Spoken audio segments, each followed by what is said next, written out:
ہمیں روزہ اللہ کا حکم ملا ہے، فرض ملا ہے۔ جیسے اللہ بہت بڑا، اللہ کا حبیب اس کے بعد بہت بڑا، یہ دونوں مل کے کہہ رہے ہیں روزہ رکھو۔ اب چھوڑیں گے؟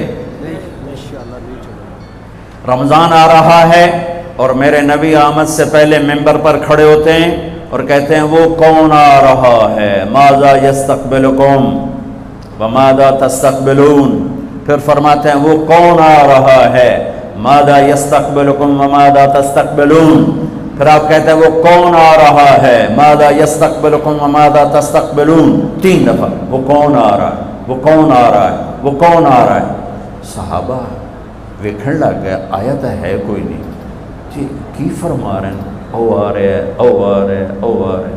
تو حضرت عمر کھڑے ہو گئے، یا رسول اللہ اوحی نزل، بندہ تو کوئی ہے نہیں، تو کیا وحی آئی ہے؟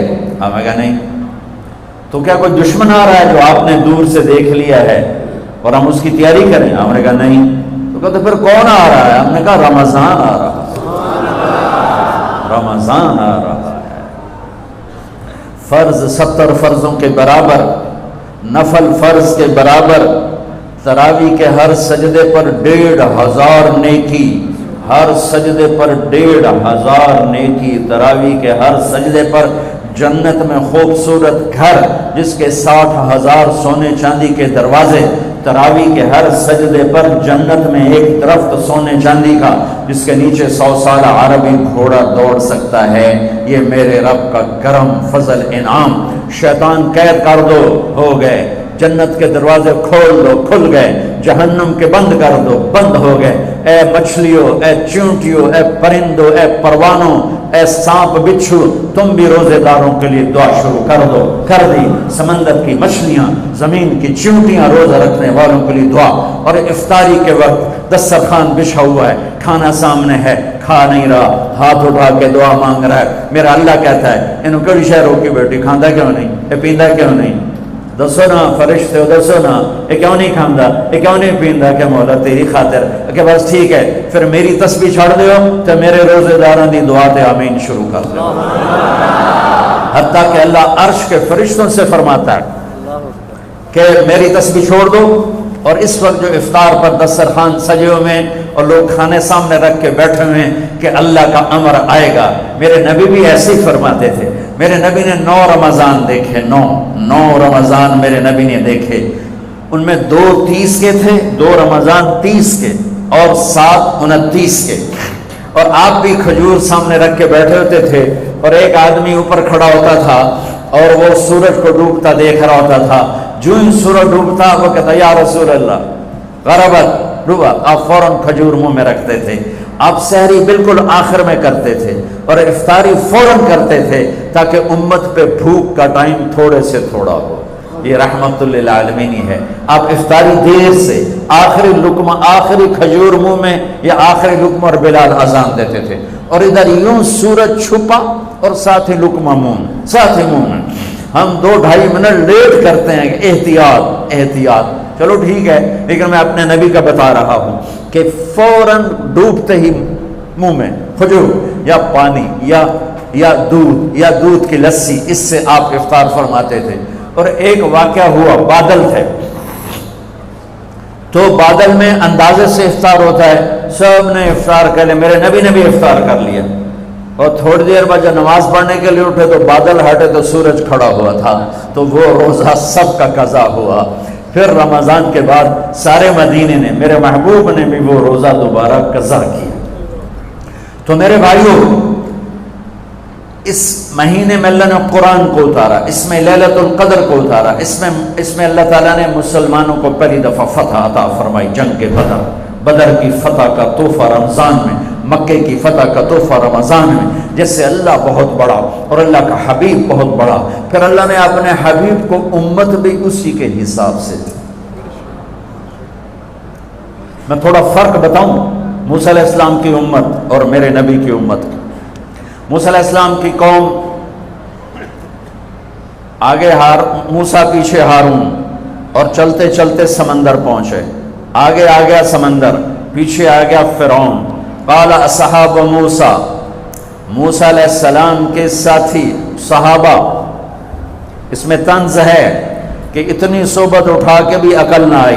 قال اصحاب موسیٰ، بنو اسرائیل نہیں کہا، اصحاب موسیٰ کہا، کہ ان کے لیے اس میں لان تان ہے کہ اتنی صحبت کے بعد بھی تمہارا ایمان یقین نہ بنا. کہنے لگے انا لمدرکون، موسیٰ تو نے ہمیں مروا دیا، پکڑوا دیا، اب آگے سمندر ہے، پیچھے فرعون ہے، ان کتنے جاویے. ان کو نہ موسیٰ علیہ السلام کا فکر ہوا اور نہ ہارون علیہ السلام، انہیں اپنی پڑ گئے. تو موسیٰ علیہ السلام نے کہا کلا کا ترجمہ جو بھی ہے وہ صحیح ہے، ہرگز نہیں، پر میں اس کا ترجمہ نہیں، اس کی مراد یہ بیان کرتا ہوں کہ موسیٰ علیہ السلام نے کہا تسی ہو تو لتراں دے لے، یا تو انہوں فرعون دا لتر پوے، یا تو انہوں سمندر دی موج پوے، لیکن ان معی ربی، میرا رب میرے ساتھ ہے، وہ مجھے راستہ دے گا، میری طفیل تمہیں بھی دے گا. 40 سال کی صحبت کے بعد اور اتنے بڑے بڑے معجزے دیکھنے کے بعد کہنے کہ تو نے مروا دیا. یہ تصویر ہے موسیٰ علیہ السلام کی قوم کی. اب میں تصویر پیش کرتا ہوں اپنے نبی کی امت کی. 27 صفر کی رات ہے، جمعہ کی رات ہے، آج ہجرت کی پہلی رات ہے.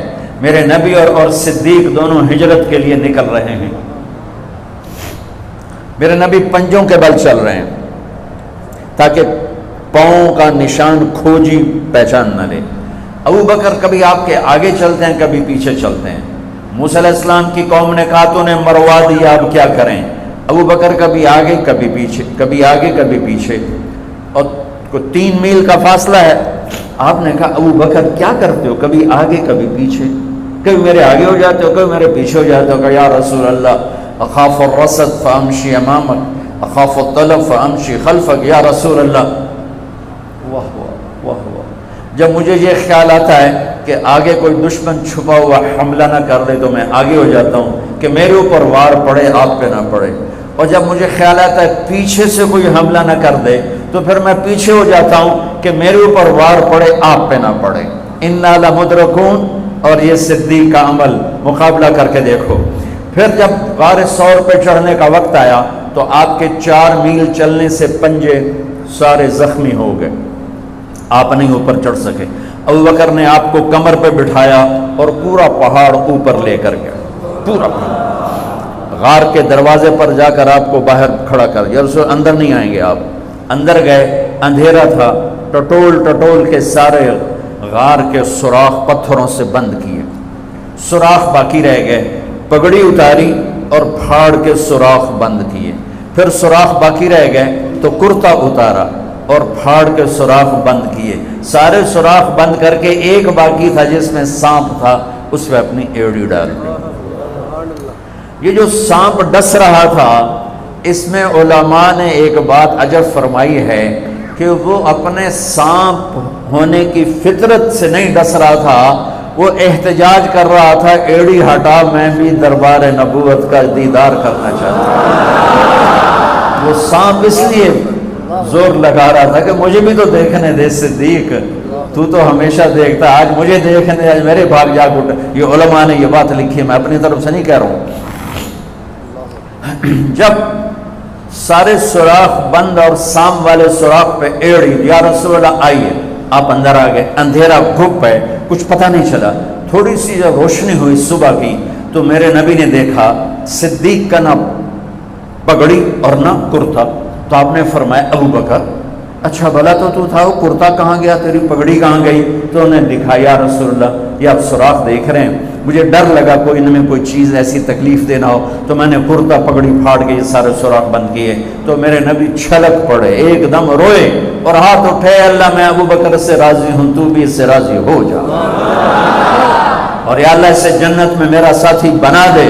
اسی وقت جبریل اترے، یا رسول اللہ ابشر، یا رسول اللہ خوشخبری ہو، اللہ آپ کے ابو بکر سے راضی ہو گئے اور جنت میں آپ کا ساتھی بنا دیا.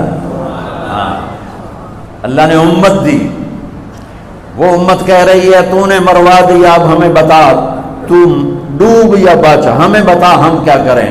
اور یہ امت کہہ رہی ہے آگے سے وار ہو تو میں برداشت کروں، پیچھے سے وار ہو تو میں برداشت کروں. بنو اسرائیل نے سمندر کو پھٹتے دیکھا، اور 4 قدم چلے ہیں تو مروا علی قوم یعقفون اصنام لہم، کیا دیکھا کہ کچھ لوگ بتوں کی پوجا کر رہے ہیں، بتوں کی پوجا کر رہے ہیں۔ تو 40 سال کی صحبت اور فرعون کا ڈوبنا، سمندر کا پھٹنا دیکھنے کے بعد کہنے کہ موسیٰ اجعل لنا الہا کما لہم آلہہ، موسیٰ ہمیں بھی ایک خدا ایسا لے کے دو جیسے ان کا پتھر کا خدا کا پھٹے منہ توڑا، اور تم اتنے معجزے دیکھ کر بھی تم پتھر کے بت مانگتے ہو، انکم قوم تجہلون۔ یہ بنی اسرائیل کی مثال قرآن دے رہا ہے۔ میں اپنے نبی کی امت بتاتا ہوں، 2 نبی ہیں، ایک آگے ایک پیچھے، موسیٰ آگے ہارون پیچھے۔ اب مثال دے رہا ہوں کہ 2 نبیوں کی صحبت میں، اور تھوڑی سی قوم ہے، تھوڑی سی قوم ہے، 6 لاکھ مبالغے کا عدد ہے، تھوڑے تھے، 6 لاکھ نہیں تھے، کم تھے، اور وہ اتنی لمبی صحبت کے بعد کہہ رہے ہیں ایک پتھر کا خدا لے کر دو۔ میرے نبی دنیا سے چلے گئے، میرے نبی دنیا سے چلے گئے، صدیق موجود نہیں تھے، حوالی میں تھے، پتہ چلا انتقال ہو گیا ہے، گھوڑے پر ہوا کی طرح اڑتے ہوئے آئے اور چھلانگ لگائی، اندر گئے، آپ کے چہرے سے کپڑا ہٹایا، آپ کا ماتھا چوما، گرم گرم آنسو آپ کے ماتھے پر گرے، واہ خلیلہ واہ صفیہ واہ نبیہ، ہائے میرا نبی، ہائے میرا خلیل، ہائے میرے جگر کا ٹکڑا، آج مجھ سے جدا ہو گیا۔ پھر کہا یا رسول اللہ جائیے آرام کیجئے، آپ نے بڑے دکھ اٹھائے ہیں، آج کے بعد اللہ آپ پر کوئی دکھ نہیں لائے گا۔ اس کے بعد آپ مسجد میں آئے، مسجد بھری ہوئی تھی، نبی دنیا سے جا چکے ہیں، وہاں دونوں نبی موجود ہیں، کہہ رہے ہیں پتھر کا بت لے کے دو، یہاں نبی جا چکے ہیں، عمر تلوار نکال کے کھڑے ہیں، جو کہے گا فوت ہو کے میں قتل کر دوں گا، وہ فوت نہیں ہوئے، وہ اللہ کے پاس گئے ہیں، جیسے موسیٰ گئے تھے اللہ کے پاس اور واپس آئے تھے، میرے نبی بھی واپس آئیں گے، ساری دنیا کے باطل سے مقابلہ کریں گے، لہٰذا کوئی نہ کہے فوت ہو گئے۔ ابو بکر منبر پر آئے، کھڑے ہوئے، کہا عمر بیٹھ جا، تو عمر کہتے ہیں نہیں بیٹھتا، وہ تو پورے ہوش میں نہیں تھے، نہیں بیٹھتا، تو وہ خاموش ہو گئے اور منبر پر آئے، اور سنو صدیق کا خطبہ، یا ایھا الناس من کان یعبد محمدا فإن محمدا قد مات ومن کان یعبد اللہ فإن اللہ حی لا یموت۔ اللہ اکبر۔ لوگوں جو محمد کی پوجا کرتے تھے تو ان کا خدا مر گیا، جو محمد کی پوجا کرتے تھے تو آج اللہ نے ان کو موت دے دی۔ ومن کان یعبد اللہ، اور جو اللہ کی پوجا کرتے تھے ان کا اللہ زندہ ہے، موت سے پاک۔